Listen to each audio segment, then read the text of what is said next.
तो आज इस वीडियो में हम एनएफओ रिव्यू करने वाले हैं Jio BlackRock flexi cap fund के बारे में। तो ये एक ओपन एंडेड डायनामिक इक्विटी प्रकार की स्कीम है जो कि इन्वेस्टमेंट करने वाली है large cap, mid cap and small cap प्रकार के स्टॉक्स में। तो ये एनएफओ ओपन हुआ है 23 सितंबर 2025 को, क्लोज होने वाला है 7 अक्टूबर 2025 को। और इस एनएफओ पीरियड में इन्वेस्ट करने से आपको 10 रुपए एनएवी के हिसाब से यूनिट्स मिलेंगे। तो दोस्तों, इस एनएफओ रिव्यू की जानकारी अच्छे से समझने के लिए इस वीडियो को अंत तक देखना बेहद जरूरी है। अगर अभी तक आपने चैनल को सब्सक्राइब नहीं किया है तो चैनल को सब्सक्राइब करें और बेल आइकन प्रेस करना बिल्कुल ना भूलें। तो ये शुरू करते हैं। तो दोस्तों, सबसे पहले बात करेंगे एएमसी की। तो ये जियो ब्लैक रॉक एएमसी बिल्कुल नई है और ये रिलायंस इंडस्ट्रीज के जियो फाइनेंशियल और यूएसए की दुनिया की सबसे बड़ी asset management company black rock के कॉम्बिनेशन से बनी। वैसे ब्लैक रॉक का वर्ल्ड वाइड एयूएम है 12.5 ट्रिलियन यूएस डॉलर। तो इतनी बड़ी एएमसी है, तो दोनों के कॉम्बिनेशन से जियो ब्लैक रॉक एएमसी बनाई गई है। तो ये था एएमसी के बारे में। अब बात करेंगे, ये फ्लेक्सी कैप प्रकार की स्कीम है। तो मतलब इस प्रकार की स्कीम में इक्विटी एलोकेशन के लिए कोई भी लिमिट नहीं है, बस मिनिमम 65% इक्विटी एलोकेशन होना चाहिए। Large cap, mid cap, small cap में कितना भी एलोकेशन हो सकता है, मिनिमम 65% एलोकेशन इक्विटी में होना चाहिए। अब फ्लेक्सी कैप कैटेगरी में इन्वेस्टमेंट करने का मतलब क्या है? तो दोस्तों, सभी मार्केट कैप का परफॉर्मेंस अलग अलग समय में अलग अलग होता है। कोई भी एक मार्केट कैप हमेशा ही अच्छा परफॉर्म नहीं कर सकता।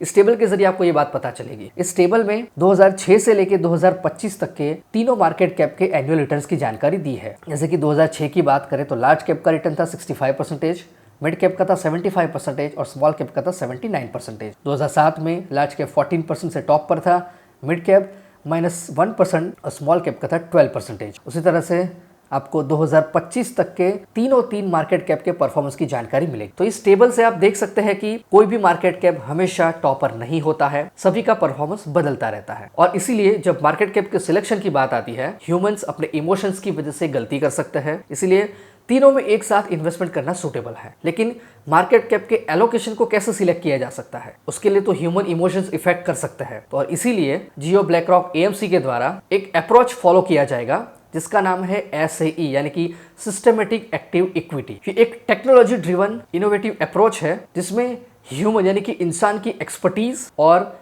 डेटा ड्रिवन मॉडल के जरिए पोर्टफोलियो का एलोकेशन किया जाएगा। यहाँ पर जो भी डेटा ड्रिवन मॉडल है वहां से सजेशन आएंगे और ह्यूमंस यानी कि पोर्टफोलियो मैनेजर यानी कि फंड मैनेजर उसके हिसाब से इक्विटी में एलोकेशन करेंगे। अगर मॉडल के जरिए कुछ डेटा आता है तो उससे फंड मैनेजर का काम आसान हो जाता है। अब इस ऐसे ही मॉडल के परफॉर्मेंस की बात करें तो इस मॉडल के बैक टेस्ट के परफॉर्मेंस की बात करेंगे। तो इस ग्राफ को देखिए। इस ग्राफ में आप देख सकते हैं फरवरी 2015 से लेके अगस्त 2025 तक के ऐसे ही बैक टेस्ट और NSE 500 के परफॉर्मेंस की जानकारी। जैसे कि अगर 1 जनवरी 2015 को दोनों की वैल्यू अगर 1000 है तो अगस्त 2025 में NSE 500 की वैल्यू करीब 3000 है और ऐसे ही मॉडल की वैल्यू करीब 6000 है। तो यह है डिफरेंस ऐसे ही मॉडल के परफॉर्मेंस की निफ्टी 500 के साथ। एक ग्राफ देखेंगे कैलेंडर ईयर परफॉर्मेंस के बारे में। तो यहाँ पर 2015 से लेकर 2025 तक का ऐसे ही मॉडल BSE 500 और NSE 500 के परफॉर्मेंस की जानकारी दी है। जैसे कि 2015 में ऐसे ही टॉप पर था, 2016 में भी टॉप पर था। उसी तरह से लगभग हर बार ऐसे ही मॉडल ने टॉप किया है कैलेंडर ईयर परफॉर्मेंस में। तो ये है ऐसे ही मॉडल का power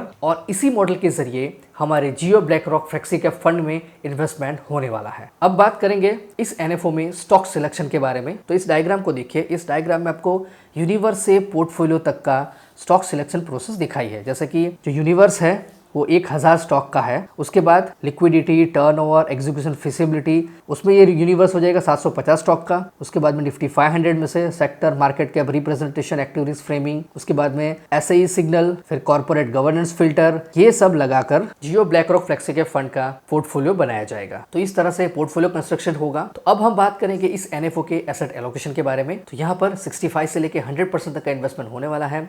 large cap, mid cap and small cap प्रकार के स्टॉक्स। 0 से 35% तक का इन्वेस्टमेंट हो सकता है debt and money market instruments में और 0 से लेकर 10% तक का इन्वेस्टमेंट हो सकता है units of REITs and equities. इस एनएफओ के फंड मैनेजर है mister Sahil Chaudhary and miss Tanvi Kacheria. अगर आप इस एनएफओ में इन्वेस्टमेंट करना चाहते हैं तो मिनिमम एप्लीकेशन अमाउंट है 500 रुपए और 1 रुपए के मल्टीपल्स में। एडिशनल परचेज भी आप कर सकते हैं 500 रुपए और 1 रुपए के मल्टीपल्स में और मंथली एसआईपी आप शुरू कर सकते हैं 500 रुपए और 1 रुपए के मल्टीपल्स। इस एनएफओ में एसआईपी, एसटीपी, एसडब्ल्यूपी सारी फैसिलिटीज अवेलेबल है। प्लान एंड ऑप्शन की बात करें तो अभी इस एनएफओ में सिर्फ डायरेक्ट प्लान अवेलेबल है, उसके अंदर ग्रोथ ऑप्शन ही अवेलेबल है। फिलहाल तो इतना ही अवेलेबल है, फ्यूचर में शायद दूसरे प्लान है, दूसरे ऑप्शन अवेलेबल हो सकते हैं। लोड स्ट्रक्चर की बात करें तो एंटी लोड एप्लीकेबल नहीं है, लेकिन एग्जिट लोड भी एप्लीकेबल नहीं है। लेकिन स्टैम्प ड्यूटी 0.005% एप्लीकेबल है। एक्सपेंस रेशियो की बात करें तो अभी यहाँ पर सिर्फ डायरेक्ट प्लान अवेलेबल है, तो उसका एक्सपेंस रेशियो है 0.5%, मतलब कि सिर्फ आधा परसेंटेज एक्सपेंस रेशियो अवेलेबल है। स्कीम का रिस्क है वेरी हाई, तो ये स्कीम 4-5 साल के इन्वेस्टमेंट होराइजन के लिए ही सूटेबल है। स्कीम का टैक्सेशन रहेगा इक्विटी का और स्कीम में कोई भी लॉक इन पीरियड एप्लीकेबल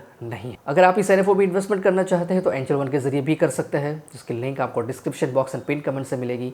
बहुत ही आसान तरीके से एंजल वन में अपना अकाउंट ओपन करें और इस एनएफओ में इन्वेस्टमेंट शुरू करें। तो दोस्तों ये थी जानकारी एनएफओ रिव्यू जियो ब्लैक रॉक फ्लेक्सिकैप फंड के बारे में। अगर आपको ये वीडियो पसंद आया है तो इस वीडियो को लाइक करें, कमेंट करें, शेयर करें और अगर अभी तक आपने चैनल को सब्सक्राइब नहीं किया है तो चैनल को सब्सक्राइब करें और बेल आइकन प्रेस करना बिल्कुल ना भूलें। Mutual fund investments are subject to market risks. Read all scheme related documents carefully.